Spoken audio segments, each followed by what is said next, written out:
Good morning everyone. आज 12 जुलाई शुक्रवार सकाळर 20टी मुख्य खबर उपरे नजर पकाइबा। ता पूर्व चैनल नुआ थिले चैनल को सब्सक्राइब कर दियंतु एवं आपनक भल पाइबा सदृश वीडियो को गोटे लाइक करदेवे। प्रथम खबरटी रही कार्य अवहेला शिक्षक निलंबित। नियमित विद्यालय को न आसवा और कार्य अवहेला हरिचंदनपुर ब्लॉक हुंडा पंचायत गजाआंब स्कूल शिक्षक सुमंत कुमार नायक को बीईओ चिन्मय कुमार राउत पत्र संख्या 1485/2.7.24 कार्य निलंबन करिसेंती। कार्य बारंबार अवहेला शिक्षक श्री नायक को कारण दर्शाओ नोटिस जारी करा जायथिला। यह सत्वे मध्य कार्य अवहेला संपर्क में जंघीरा उच्च प्राथमिक विद्यालय प्रधान शिक्षकों ठारू रिपोर्ट पाइबा परे बीईओ संपृक्त शिक्षकों को निलंबन करिसेंती। परवर्ती खबर रही प्रथम किस्ती रे राज्य को आसिब 5 लाख घर। प्रधानमंत्री आवास योजना को नहीं पंचायतीराज मंत्री बड़ बयान। मंत्री रवि नायक कहते वर्षा दिन पर मिलिब प्रधानमंत्री आवास योजना रे घर। प्रथम किस्ती रे राज्य को आसिब 5 लाख घर। चिठा प्राय प्रस्तुत हो सारी। ओडिशार एससीसी तालिका रे 1,20,000 रही मंत्री। केंद्र तरफ प्रथम किस्ती रे राज्य को 5 लाख घर मिली। जदि बापा और 2 पुओ अलग अलग रोचंती सेमानंकु 3टी घर मिलु नथिला। एबे समस्तंकु घर देबाकू योजना करुछंती सरकार, जेमिति राज्यर सबु गरीब योग्य हिताधिकारी घर पाई परिबे। परवर्ती खबर रही पाकिस्तान जीवन ही टीम इंडिया। पाकिस्तान रे 2025 चैंपियंस ट्रॉफी आयोजित होब। टीम इंडिया एही टूर्नामेंट पाई जीवन ही। एक रिपोर्ट अनुसार आईसीसी सहित ए संपर्क में बीसीसीआई आलोचना करिबो। पूर्वरु एशिया कप रे मध्य समान घटना घटीथिला। गणमाध्यम खबर अनुसार टीम इंडिया चैंपियंस ट्रॉफी पाई पाकिस्तान जीवार संभावना नहीं। दुबई किंबा श्रीलंका रे मैच आयोजन करने को बीसीसीआई आईसीसी सह कथा हेबो। यह मध्य संभव जे टीम इंडिया यार मैच दुबई किंबा श्रीलंका रे खेलिबो एवं अवशिष्ट मैच पाकिस्तान रे अनुष्ठित हेबो। परवर्ती खबर रही एसबीआई रे पद पूरण प्रकाश पाइला विज्ञप्ति। बैंकिंग सेक्टर रे चाकरी करने को इच्छुक थिबा प्रार्थी आसी एक बड़ खबर। भारतीय स्टेट बैंक रे अनेक पद पूरण विज्ञप्ति प्रकाश पाई। Senior vice president, assistant vice president, manager, deputy manager आदि पदरे नियुक्ति दियाजिबो। समस्त पद पर शिक्षागत योग्यता अलग अलग रहिबा सह प्रार्थींकर कार्य क्षेत्र में अभिज्ञता रहितिबा आवश्यक। सीनियर वाइस प्रेसिडेंट पद पर प्रार्थी को वार्षिक 45 लाख टंका प्रदान करा। सेहीपरि असिस्टेंट वाइस प्रेसिडेंट पद पर प्रार्थी को वार्षिक 40 लाख टंका प्रदान करा। परवर्ती खबर रही शेष दरमार 50% मिल पेंशन। 2024 बजेट रे केंद्र कर्मचारी को मिल पारे खुशी खबर। एनपीएस अनुसार केंद्र सरकार अधीन में काम करुवा कर्मचारी को सेमानक शेष दरमार 50% अर्थ पेंशन आकार मिल। केंद्र अर्थ मंत्रालय रे एने योजना करुछि। केंद्र सरकार पूर्व पेंशन स्कीम बदल रे एनपीएस बा नेशनल पेंशन स्कीम अनुसार यह लागू करि पारंती। एनपीएस स्कीम अनुसार जो माने 25 रु 30 वर्ष लगी एही योजना रे निवेश करिथिबे सेमानंकु भल रिटर्न मध्य मिलिबार सुजोग रहिछि। परवर्ती खबर रही कला कना बुलाउछंती साइबर ठक। राजधानी रे मातिछंती साइबर ठक। बढ़ी प्रादुर्भाव 6 मासरे 36 कोटी टंकार लगाइलेनी चुना। साइबर ठकंक कबलरू केमिति मिलिबो त्राही से नहीं चिंतारे बसी रहिथिले जनता। साइबर ठकंक ठारू 9 कोटी 50 लाख टंका जबत करने सह 46 लाख टंका अभियोगकारी को फेरस्त करिछि पुलिस। एसहित 2 जन आंतराज्य ठकंक सह 21 जन को गिरफ्त करी अटक रखिछि पुलिस। सूचना अनुसार साइबर ठकंक कब्जारे राजधानी अनवरत भाव में लुटुछंती कोटी कोटी टंका। जानुआरी रो जून मास भितर 36 कोटी गोल एने 2394टी थाना रे रिपोर्ट करा जाइछि। एमानंक कबलरू बर्तिबा पई 1930 नंबर रे कॉल करने को जनसाधारण को अपील करिसेंती पुलिस कमिशनर।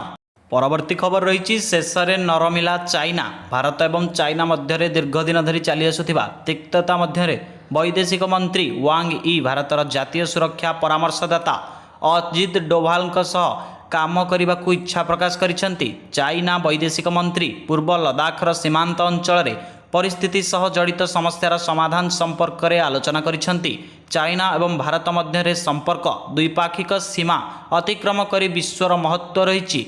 ୱାଙ୍ଗ କହିଛନ୍ତି ଦୁଇ ଦେଶ ଦ୍ୱାରା ହୋଇଥିବା ଗୁରୁତ୍ୱପୂର୍ଣ୍ଣ ଚୁକ୍ତିନାମାକୁ କାର୍ଯ୍ୟକାରୀ କରିବା ଏବଂ ସୀମାନ୍ତବର୍ତ୍ତୀ ଅଞ୍ଚଳରେ ଜମି ସମ୍ବନ୍ଧୀୟ ସମସ୍ୟାର ସଠିକ୍ ସମାଧାନ ପାଇଁ ସେ ଡୋଭାଲଙ୍କ ସହ ହାତ ମିଳାଇବାକୁ ପ୍ରସ୍ତୁତ, ଯାହାଫଳରେ ସୀମା ଅଞ୍ଚଳରେ ଶାନ୍ତି ଏବଂ ସୌହାର୍ଦ୍ଦ୍ୟ ରକ୍ଷା କରାଯାଇପାରିବ। ପରବର୍ତ୍ତୀ ଖବର ରହିଛି, ଏଥର ଆଧାର କାର୍ଡ଼ରେ ମିଳିବ 1000 ଟଙ୍କା। ଏକ ଜରୁରୀ ଦସ୍ତାବିଜ ମଧ୍ୟରୁ ଗୋଟିଏ ହେଉଛି ଆଧାର କାର୍ଡ଼। ଏବେ ଯେଉଁମାନଙ୍କ ପାଖରେ ଆଧାର କାର୍ଡ଼ ରହିଛି ସେମାନଙ୍କୁ ପ୍ରତି ମାସରେ 1000 ଟଙ୍କା ଯୋଗାଇ ଦେବାକୁ ନିଶ୍ଚିତ କରିଛନ୍ତି ସରକାର। ଆଧାର କାର୍ଡ଼ ବିନା କୌଣସି ସରକାରୀ କାର୍ଯ୍ୟ ସମ୍ପନ୍ନ କରିବା ଏକ ପ୍ରକାର ଅସମ୍ଭବ। ଆଧାର କାର୍ଡ଼ରେ ପ୍ରତି ମାସରେ 1000 ଟଙ୍କା ଲେଖାଏଁ ପାଇବାକୁ ଏକ ନିର୍ଦ୍ଦିଷ୍ଟ ମାନଦଣ୍ଡ ରହିଛି। ଏହାକୁ ଜାଣିବା ଜରୁରୀ। କେବଳ 18ରୁ 40 ବର୍ଷ ବୟସ୍କ ବ୍ୟକ୍ତିବିଶେଷଙ୍କୁ ଏହି ଲାଭ ମିଳିପାରିବ। ସାଧାରଣ ଜନତାଙ୍କୁ ଆର୍ଥିକ ରୂପରେ ସୁଦୃଢ଼ କରିବା ଏହି ଯୋଜନାର ମୂଳ ଲକ୍ଷ୍ୟ। ପରବର୍ତ୍ତୀ ଖବର ରହିଛି, ଜୁଲାଇ 18ରେ ହେବ ପରବର୍ତ୍ତୀ ଶୁଣାଣି। ଘୁଞ୍ଚିଲା ନିଟ୍ ମାମଲାର ଶୁଣାଣି। ଆସନ୍ତା ଜୁଲାଇ 18 ତାରିଖରେ ମାମଲାର ଶୁଣାଣି ଧାର୍ଯ୍ୟ କଲେ ସୁପ୍ରିମକୋର୍ଟ। ପ୍ରଶ୍ନପତ୍ର ଲିକ୍ ପରୀକ୍ଷା ବ୍ୟବସ୍ଥାରେ ସଂସ୍କାର ନେଇ କେନ୍ଦ୍ର ସରକାର ଏବଂ NTA ସର୍ବୋଚ୍ଚ ଅଦାଲତରେ ସତ୍ୟପାଠ ଦାଖଲ କରିଥିଲେ। ଏହା ଉପରେ ଅଭିଯୋଗକାରୀଙ୍କ ପ୍ରତିକ୍ରିୟା ଆସିପାରିନଥିବାରୁ ମାମଲାର ଶୁଣାଣି ଘୁଞ୍ଚାଇ ଦେଇଛନ୍ତି କୋର୍ଟ। ମାମଲାର ଶୁଣାଣି ପୂର୍ବରୁ ପ୍ରତିପକ୍ଷଙ୍କୁ ସେମାନଙ୍କ ପକ୍ଷ ରଖିବାକୁ 7 ଦିନ ସମୟ ଦେଇଛନ୍ତି ସରକାର। ନିଟ୍ ପରୀକ୍ଷାରେ ଅବ୍ୟବସ୍ଥା, ତ୍ରୁଟି, ପ୍ରଶ୍ନପତ୍ର ଲିକ୍କୁ ନେଇ ସୁପ୍ରିମକୋର୍ଟରେ ଦାଖଲ ହୋଇଥିବା 43 ପିଟିସନର ଶୁଣାଣି ହେବାର ଥିଲା। ପରବର୍ତ୍ତୀ ଖବର ରହିଛି, ସରକାରଙ୍କୁ ନିବେଦନ କଲେ ଶହୀଦଙ୍କ ମା। ସିଆଚିନରେ ଶହୀଦ କ୍ୟାପ୍ଟେନ୍ ଅଂଶୁମାନ ସିଂଙ୍କୁ ମରଣୋତ୍ତର କୀର୍ତ୍ତି ଚକ୍ରରେ ସମ୍ମାନିତ କରାଯାଇଛି। ରାଷ୍ଟ୍ରପତି ଭବନରେ ଆୟୋଜିତ କାର୍ଯ୍ୟକ୍ରମରେ ତାଙ୍କ ସ୍ତ୍ରୀ ସ୍ମୃତି ସିଂ ଏବଂ ମା ମଞ୍ଜୁ ସିଂଙ୍କୁ ଏହି ସମ୍ମାନ ଦିଆଯାଇଥିଲା। ଏସବୁ ଭିତରେ ଚର୍ଚ୍ଚାକୁ ଆସିଛି ଶହୀଦ କ୍ୟାପ୍ଟେନ୍ ଅଂଶୁମାନ ସିଂଙ୍କ ମା ମଞ୍ଜୁ ସିଂଙ୍କ ନିବେଦନ। ସରକାରଙ୍କ ଅଗ୍ନିବୀର ଯୋଜନାକୁ ବନ୍ଦ କରିବାକୁ କ୍ୟାପ୍ଟେନ୍ ଅଂଶୁମାନ ସିଂଙ୍କ ମା ମଞ୍ଜୁ ସିଂ ନିବେଦନ କରିଛନ୍ତି। ସେ କହିଛନ୍ତି, ମୁଁ ସରକାରଙ୍କୁ ହାତ ଯୋଡ଼ି ନିବେଦନ କରୁଛି, ଅଗ୍ନିବୀର ଯୋଜନାକୁ ବନ୍ଦ କରନ୍ତୁ। ପରବର୍ତ୍ତୀ ଖବର ରହିଛି, ଆଶାୟୀ ପାଇବେ ନିଯୁକ୍ତି, ପିଲା ପାଇବେ ଶିକ୍ଷକ। ବିଦ୍ୟାଳୟଗୁଡ଼ିକରେ ଖାଲି ଥିବା ଶିକ୍ଷକ ପଦବୀ ପୂରଣ ହେବ। ରାଜ୍ୟରେ ଶିକ୍ଷକ ଅଭାବ ବି ଦୂର ହେବ। ନୂଆ ସରକାରଙ୍କ ଦ୍ୱିତୀୟ କ୍ୟାବିନେଟ୍ରେ ଶିକ୍ଷକ ନିଯୁକ୍ତି ନେଇ ଗୁରୁତ୍ୱପୂର୍ଣ୍ଣ ନିଷ୍ପତ୍ତି ନେଇଛନ୍ତି ସରକାର।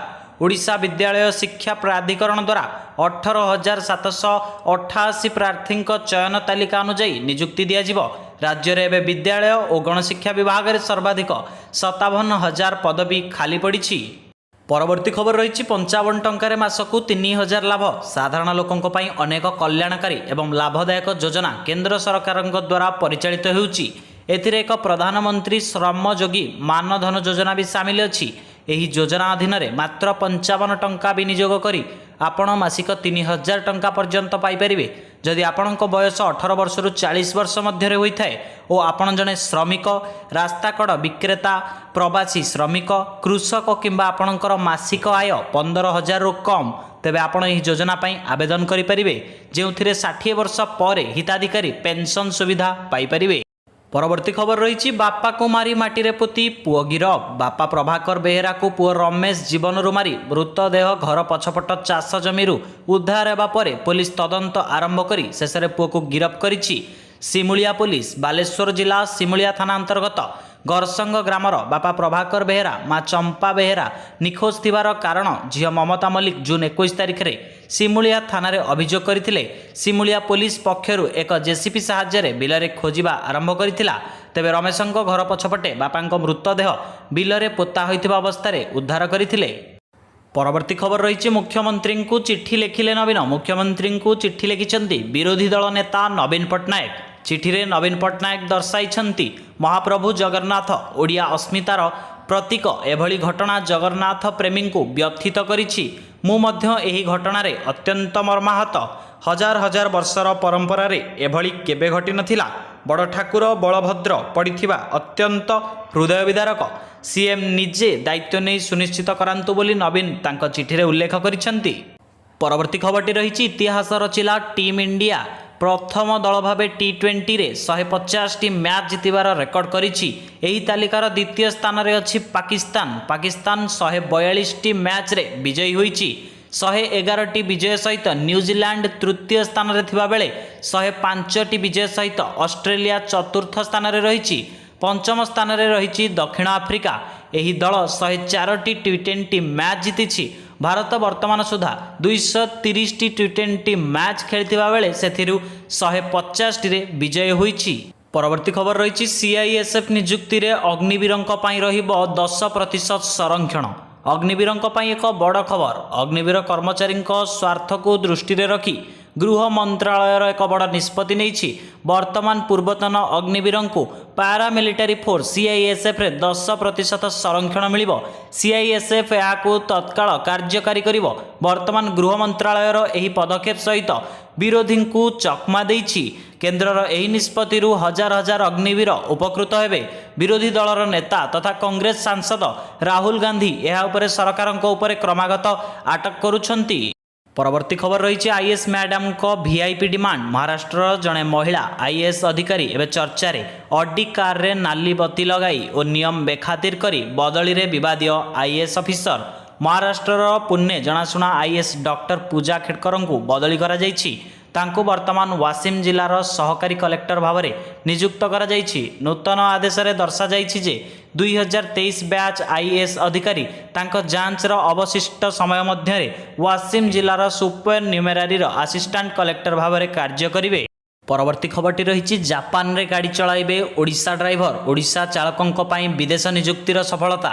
ଜାପାନରେ ଉଚ୍ଚ ବେତନ ଓ ସୁବିଧା ସହ ଚାକିରି କରିବାକୁ ଯିବେ ଜଣେ ମହିଳାଙ୍କ ସମେତ ଓଡ଼ିଶାର 30 ଜଣ ଚାଳକ, ଯାହା ସାରା ଦେଶରେ ପ୍ରଥମ। ମନ୍ତ୍ରୀ ଜେନା କହିଛନ୍ତି ଯେ ଉତ୍ତମ ବ୍ୟବହାର, ଜିରୋ କ୍ୟାଜୁଆଲିଟି ଓ ନିରାପତ୍ତା ଯାନ ଚାଳକମାନଙ୍କର ଆଦର୍ଶ ହେବା ଉଚିତ।